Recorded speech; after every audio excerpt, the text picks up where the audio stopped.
So what we're going to look at today are the adding and subtracting of functions in a graphical sense. So you remember our last lesson, we were adding and subtracting like a quadratic and a line and seeing what the result was, but we were sort of doing it through the table of values and first differences and second differences.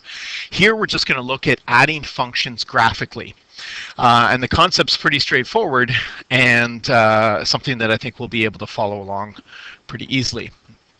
So this is the worksheet you have there. I'll add a link if you need the link. But we'll look at the first example. And I've purposely picked kind of random, not necessarily familiar functions for us to add, because it's not necessarily the fact that it's the function, it's the picture that we want to look at. Even though I think you probably recognize these two functions, the absolute value function and the linear function, but that's not necessarily what I'm focusing on. I just want to focus on how would I add these two functions to get a brand new function, which I would call f plus g. Now on your worksheet you don't have the colors, but hopefully you can see the f function is the absolute value one, or the green one, and the g function is the linear, or the blue one. So when we're adding the functions, similar to how we added the table of values, we're looking at the y values of the function. So we want to see what the y values are and add those results together to get the new function. And we want to find those y values at certain x starting points or targets. So for example, I'm going to start right here at x equals 1. And I'm going to look at the y value of the f function and y value of the g function. So what's the y value of the green function at x equals 1? Yep, 1. So it's 1. And then I'm going to add the y value of the blue function. And what's the y value of the blue function at x equals 1? 2. And so here's the most challenging question of the day. 1 plus 2 is? Hey, there we go. And so at x equals 1, our new function of f plus g, the sum of these, is going to be at 3. And we'll just move and look at the next x function. So let's say at, or the x value, at x equals 2. What's the green value at x equals 2? 2. And the blue value? Sum those together, it's 5. And so 1, 2, 3, 4, 5, we get that. Now, I don't think we have to write this stuff down all the time. We could probably do this in our head. Let's move over at x equals 3. If you look, green is 3. Blue is 4. 3 plus 4 is 7. So 4, 5, 6, 7. And it's going to just keep going up like that as we add them. Let's look at x equals 0 now. What is the green value at x equals 0? 0. And the blue value? 1. And then, of course, 0 plus 1 is 1. So this one, it's 1. Let's look over to the left at x equals negative 1. Green value? 1. Blue value? 0. It's also 1. Oh, also 1. I said 1, didn't write 1. It's also 1. Thanks.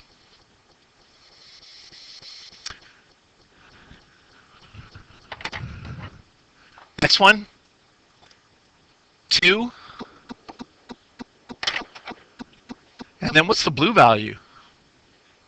Right, so it's 2 plus, because we're still adding them, but we're adding a negative 1.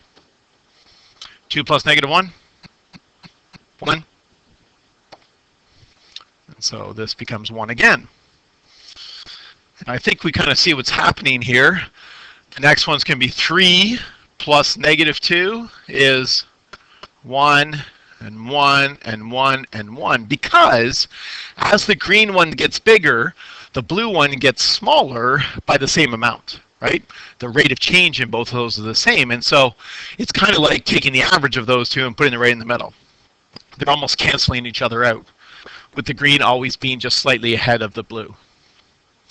And so now what we've done is we've created this new function, which is simply a combination of two other functions, the f plus g function. And it looks something like this. And that is f plus g.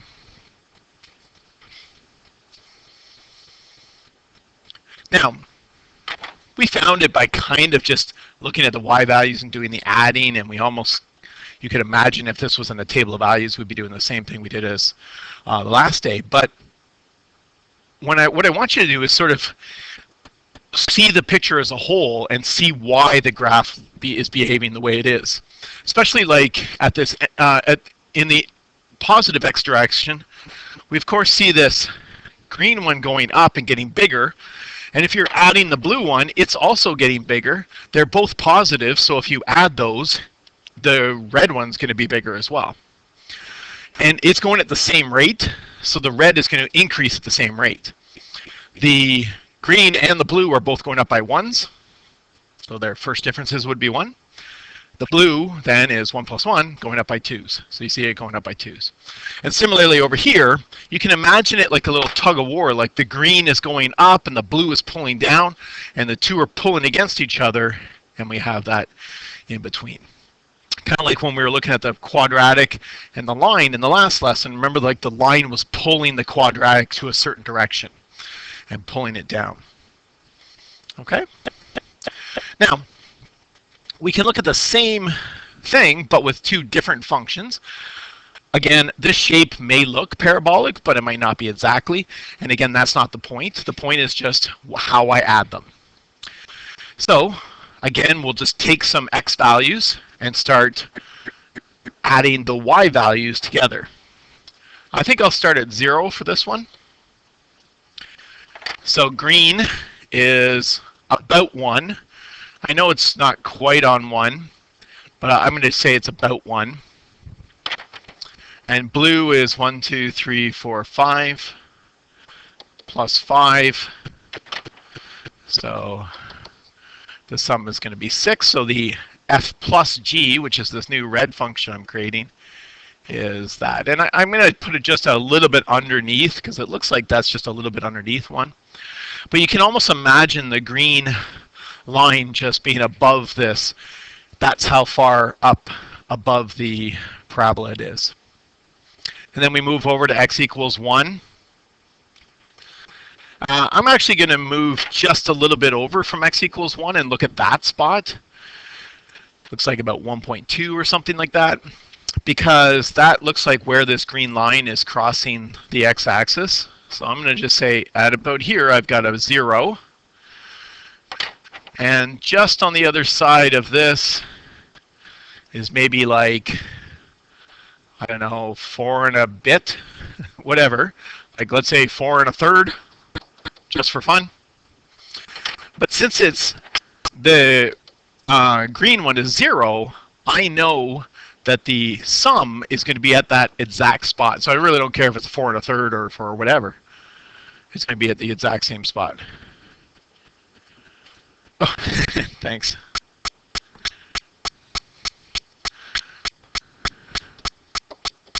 So whatever I decided it was, it's still going to be at the same spot because I'm adding nothing. And then what's going to happen, forget the values of y right now. In this other part where the green is starting to go into the negatives, what's it going to do to the blue graph? Yep.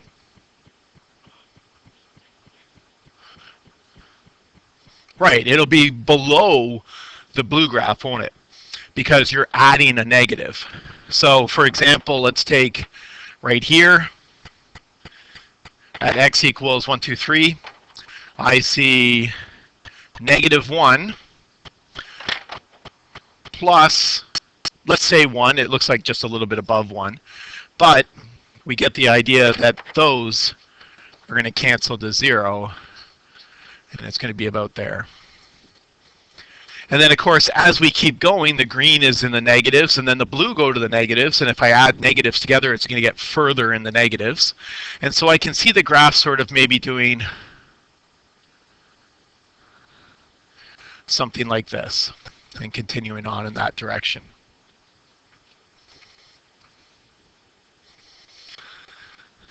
And it's kind of neat how the red one is going to be above the blue graph when green is in the positives, because I'm adding them, and it's going to be below the blue graph when green is in the negatives, because you're adding the negative. And then over here on the left-hand side, we have some neat things happening. Let's choose like this spot here, x equals -2. The green is roughly 2. It's a little bit higher than 2, but let's say 2 just for simplicity's sake. And the blue is at about 4. So add those and we're going to get 6. So not surprisingly, the graph is 1, 2, 3, 4, 5, 6. Maybe I should look back at -1 just to kind of see here. That's 1 and a bit, like maybe 1.5 on top of this. So I could see it sort of going about there.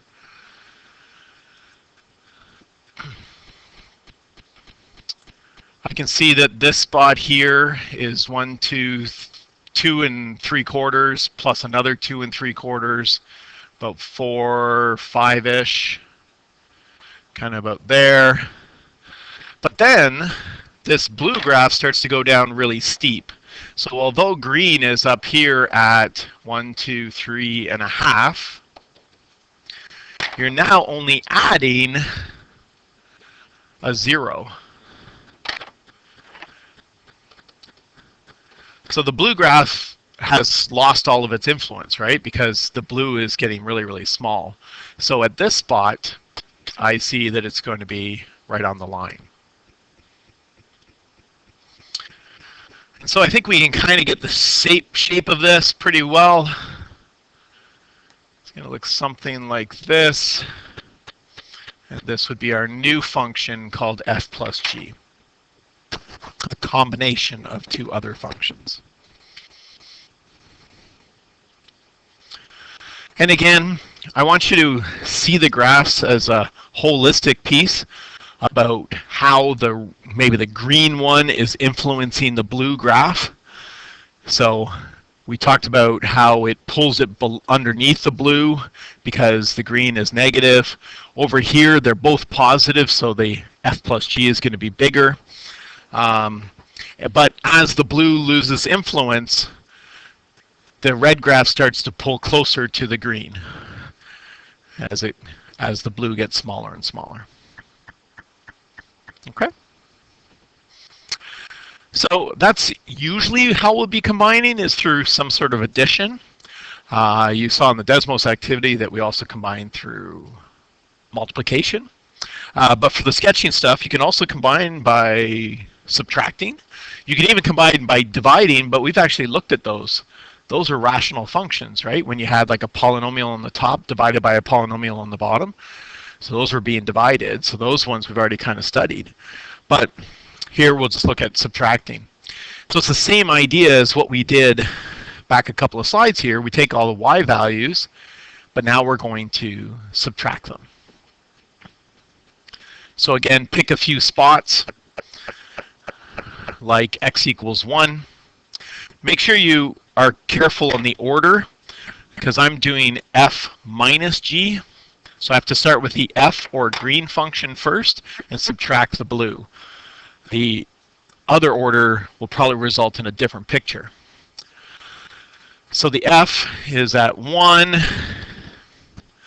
We're now subtracting the g. So subtract 2. So 1 subtract 2 is -1.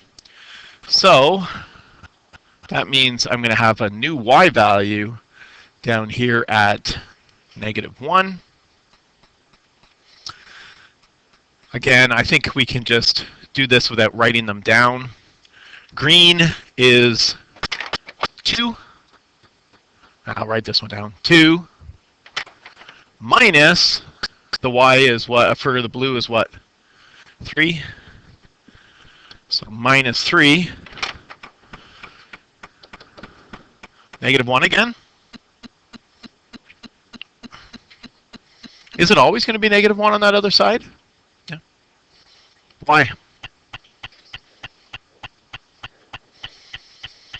Nice. So Hayden said they're both parallel going up by the same rate. So when you subtract them, the difference is negative 1. That's right. And you can actually kind of see it, right? The difference here, especially when we take the green minus the blue, is a negative 1. And so it's going to always stay off like this. Now, what's going to happen on the other side? Well, let's look at 0 first. It'll be 0 minus 1, so that's going to be there. But let's look just left of that at x equals negative 1. So again, starting with the f, which is 1. Blue minus 0. Okay, that's not really too exciting. But at least it's not negative 1, something different.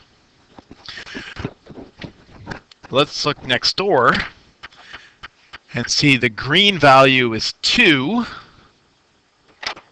The blue value is negative 1, so it's 2 minus minus 1. What's 2 minus minus 1?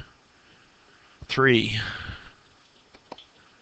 Okay, so here it's going to go up to 3. Next is going to be 3 minus minus 2 is 5. And it's going to kind of behave like the other one, but in the opposite way. And it's going to always sort of go up by 2s. And again, if you're subtracting negatives, you're subtracting these blue negatives because the graph goes down in the negatives. When you're subtracting negatives, it's going to be bigger than the green. And so that's why the graph takes off like that.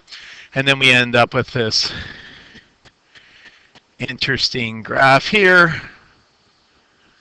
which looks like a reflection of the other guy of f minus g. Okay? Questions? All right, so I'm just going to leave the last one for you to do on your own. For the sake of the video, I'll tell people to pause, but then they can come and check and see that the answer is going to look something like this. All right.